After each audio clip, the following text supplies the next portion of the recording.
What is happening, everybody? It's your boy Jimmy James 59, and I have not done a build order video for a while. I had some computer issues involving that, so now I think my computer is in a decent spot now. So I wanted to actually get back into Capture Age, right, and do a build order video. This one is going to be doing the Huns, right? And so before I jump into that, I just want to say shout out to all the people that have supported the channel. We are actually not that many subscribers away from 400. So if you've been following the channel and you're not already subscribed, I definitely encourage you to go ahead and subscribe to this video. And also let me know in the comment section below, do you want to see more build order guides from the channel? These are some of my... I would say that build order guides are ones that I don't usually get as many views on, at least initially, but they tend to accumulate over time because there's something of a resource. I personally really like doing them just to kind of give back to the community because I've watched so many build order guides, and if I can help somebody win at the game, those are the comments that I like. So if you do go out there and use this build order, also drop that in the comment section below and let me know what you think. So with that being said, right, let's go ahead and jump into this video. And I'm gonna kind of cast this game, but also show you what I think is interesting about this particular build and why I like it for the civilization. So this video is about a 21 population men-at-arms build for the Huns, right? The kind of standard build for men-at-arms is 22, and I might actually do a video on that showing that standard build as well. Again, let me know if you want to see that in the comment section. But these days it feels like the aggression in terms of uptimes is getting earlier and earlier, and so there is this feeling, I think, that you kind of want to be able to keep up with the Joneses just a bit, or in this case maybe the Huns. Now, why do men-at-arms with the Huns, right? This is a prominent scout civilization. You don't have good infantry in the late game. Why would you do it with this civilization? Well, there's a few reasons. One is that you have a you have a pretty good eco bonus of not needing to build houses, so you're saving villager uptime and some wood cost. And so, quite frankly, it's possible with the Huns. And, I think at some point when you get to an intermediate level of gameplay, and this is the second and I think the most important reason, you want to be thinking about the matchup and what is best to open for. Now, in this matchup, we're up against the Gujaras, and I'll say from the front, right, this is a ranked game on the 1v1 ladder, but it's not necessarily, I think, as you'll see, necessarily the best sort of guide for how to play Gujaras, so I don't want to frame the video that way. As you see me luring a little bit of deer, you don't need to learn that many deer for this build order to work. In fact, you actually need to learn in any, but when I find my resources pretty quick, I like to go ahead and do it. And so I think it's good to get into that practice at an intermediate level. Now, you want to think about the matchup, and Gujaras right now are probably the top civilization out there, right? You can see, normally somebody playing Gujaras would already have a mill up. So again, not trying to judge anybody, right? Because they might just, this is a game at the mid 1300 level, so we're definitely in intermediate gameplay here. But, it might just be, somebody who has just bought the DLC or something like that, doesn't really know the civs. And you can see right now, going to go ahead, right, steal some resources here. Stealing sheep from Gujaras is huge. But the point is, we're not thinking about, we're dealing with the player that we're dealing with, and we want to think about the matchup itself in terms of, what a civilization is capable of. And when you're the Huns and you're a cavalry civ, Gujaras are actually pretty fearful, pretty fearsome because, well, they can go really great camels to deal with your mounted units, and then they have the Shravamsha Rider, which is really nice against ranged units. So, it can be kind of tough to open against this civilization, and in the mid game, they can make camel scouts to deal with Euro scouts. They can do a quick archer rush for themselves, and if we're taking a look at here, right, we've got this forward gold here, actually. That's pretty gnarly here. And this, to me, when I see a forward gold, I think, well, I really want to play this aggressively. And I'm deciding at this point, right, especially now that we've lamed a few resources, I'm getting pretty convinced here that the uptime might not be spectacular for our opponent. So Men-at-Arms seems like a good option because I think we're going to have a better uptime. So let's go ahead. Let's do Men-at-Arms. You can, from this position, do an Archer Rush. Basically, just do the same build. You know, I put it on the screen earlier, and you could have paused it there. If you want to go back, you can take a look at it.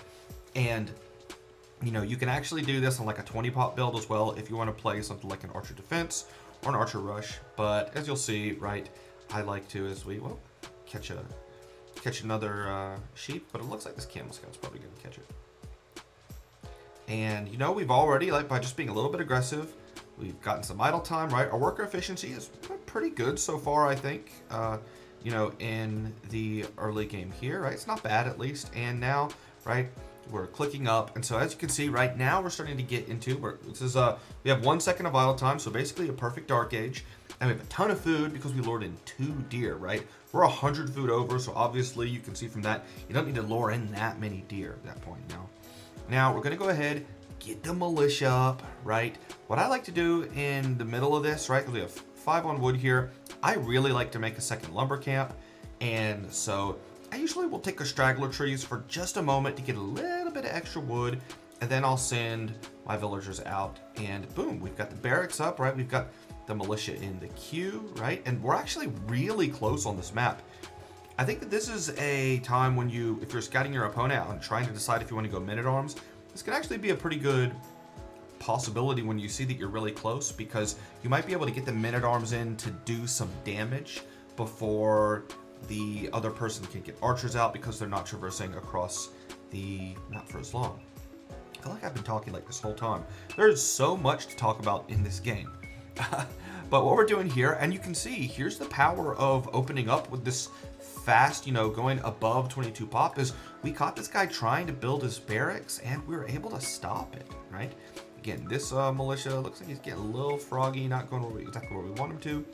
And boom, now we're up to the next age, right? We've got our villager queued up, and unfortunately, this guy kind of paths around the wrong way. Now, when you're thinking in your gameplay and you're in this situation, you probably want to think about whether it's best to get the Men-at-Arms upgrade here right now, instead of maybe just, you know, keeping these militia. I think in retrospect, what you're going to see is that we don't get a ton of value here actually from these Men-at-Arms, because there's only 2 of them and the villagers are fighting, and you know, we actually haven't even killed a villager yet with that. So I think looking back on it, the Men-at-Arms upgrade was not the best one. Now, here's something to take a note of, right? 2 villagers building the archery range. You want to build your stables and your archery ranges with 2 villagers so you can get units out in the field a lot more quickly. Now, in this build, you can decide kind of what you want to do, whether you want to go for an archery range and then a blacksmith, or you want to go like 2 archery ranges and then put up the blacksmith. I really like getting fast fletching here, right? You can see we've got easily the resources to do it. We have a lot of food in the bank because of the 2 deer we lured in, and we have villagers that are being queued up. Easy day. And we're just going to try and get this guy out here and, you know, take a look at what's going on. Now, we actually have enough wood saved up that I just go ahead, right? And I'm going to go ahead and go for that double archery range. And let me tell you why, right? I'm thinking about the matchup here in particular. And the matchup here for me says that I really want to get a lot of archers out in the field, because I'd like to end this early. As you can see, right? This is really smart from him, sending a scout and a camel scout to try and attack these villagers, right? He gets 1 kill. I think he might get 2 here. I was really surprised at this. The camel scout doesn't do that much damage to villagers, but it looks like here, right? You know, I should have been attacking that scout and wasn't. So he actually gets a lot of value from that right now. So you can see, right? He actually takes the score lead for a bit. So that was a bit of bad micro from me on that. And again, because I'm kind of focused here on the front at this point, and you know, we're doing some disruption, but he did get 3 vills. But take a look at the idle TC time, right? The villager lead's still even, and his worker efficiency is really poor right now, and he's losing HP on a lot of units. So, you know, it's one of those things that, like, yeah, it kind of sucked to be in that position, but we're getting a villager pick now, and we're controlling this area. And so I think we've sort of survived this initial push as we keep our TC grounded pretty good. Almost get this villager. One of the things you're thinking about when you're doing an archer rush, you want to kind of know when to pull away from these scenarios, right? And not, you know, chase units under town centers. You're going to do enough of that on accident at this kind of like, you know, 1300 level or so, or even, you know, or even lower, possibly even higher, right? Now what we're trying to do, right, we're getting villagers back, so boom, right? We've evened things out. Now you've got a 3-villager lead. We're causing havoc, causing some idle time. And this right here, I think, is the real beauty, actually, of having 2 ranges, is that you can just get so many units out in the field. And he's making scouts here, and scouts are a pretty population-efficient unit, actually. And because they have a lot of HP, they do pretty well with archers. And, you know, he's going to make these scouts, and, you know, these archers are in a really small mass, and so that's not great for them. And we're going to try and link these guys back up here. But as you can see, we're going to take some losses here. I mean, our opponent's actually getting some good trades on the units here, right? But, you know, what we're doing here really, even though we're not getting the best trades, we're sacrificing military. And the fact that we have 2 archery ranges going means that these archers, we can replenish their numbers rather easily. I think that one of the things that we've seen, and maybe this is a video that's worth discussing on its own, but for a long time, the meta for a men-at-arms rush was to get 2 ranges up and then get a blacksmith. Somewhere over the last year or so, the meta became to go 1 range, 1 blacksmith. Now, you know, and that's when you get the fast fletching, and you see a lot of people do that now. I do that a lot, but I gotta say, I do think that there really is an advantage to getting these numbers up, because if your opponent goes something like 1 range skirmishers, right, to, you know, defend against aggression, well, being able to have a bit more numbers might enable you to take some fights that'll be pretty difficult otherwise, right? And so, you know, you can see that it could be pretty important there. So, right, we're keeping the pressure on because, again, Gujaras are so dominant right now in the mid game with their camels and their Shravamsha riders that we don't really, we don't want to be in that situation, right? This archer, right, I sent him out here just to kind of annoy, you know, units here. Even though it's this tower, he's going to go ahead and bite the dust, but he does get a kill on a low HP scout, so there really wasn't all for naught, actually, right? Something I'll always suggest here as well, you know, you want to click on your opponent's units to see what kind of upgrades they have. We can see there's no upgrades with these skirmishers. We have +1, so we can go ahead, actually, and since we have such a good advantage in numbers because we're on 2 ranges, we can go ahead and I think commit to taking fights, moving around the map, and look at what we're doing here, right? We're staying active with this army, and we're keeping his worker efficiency down very, very low, right? This is the kind of thing that we're not killing a ton of vills, but we're not allowing his villagers to work. And yeah, we're trading some army. You know, I think at some point, I have a spearman coming to try to help deal with this. But the thing to know in this situation is he's investing in a lot of food, and I know that we're idling a lot of his farms, so I know he can't have the resources that he needs, right? Now at this point, what I decided to do, go ahead and put up a stable. I'm seeing a lot of skirmishers. We have the wood, right? So let's just go ahead and take care of that, right? We're gonna get a stable up, see if we can't deal with some of these skirmishers, right? Now, one of the things I'll always say at watching the cast of these like mid-elo games is that there's a lot of mistakes, right? You can see, you know, we're about at a minute of idle TC time. I actually don't think that's that bad, but if you do go back to my town center, right, you'll see that there's, you know, some idle villagers here and there. We're not as efficient as we could be. I'm actually not playing that many RM 1v1s right now. I'm playing a lot more Empire Wars and team games, and I'm playing Empire Wars because I'm signed up for the Red Bull qualifiers, and I'd like to win at least 1 game in that. So it's kind of a goal I have for myself, so I'm playing a lot more Empire Wars. But, you know, try to get on random map because I don't want those skills to completely erode, and we'll do that. So, right, this is a game I'm actually really comfortable here fighting in Feudal Age. I don't want to see these skirmishers really get massed up, actually. You know, we have +1 armor coming in. We have scouts on the field. My opponent, I think, does have, yep, he does have fletching now, so it's going to be a little bit better against these scouts, but these scouts in the field are actually doing pretty well, and what we're doing is we're preserving this archer mass. We're trying to push these units back because we really want to get these villagers. You know, these villagers are kind of protected by this tower. These spearmen I actually lose. I wish I'd have kept these spearmen alive. I was having them harass some villagers in the back. You know, probably should have kept a better watch on them. But again, this is actually a really, really messy game, as you can see.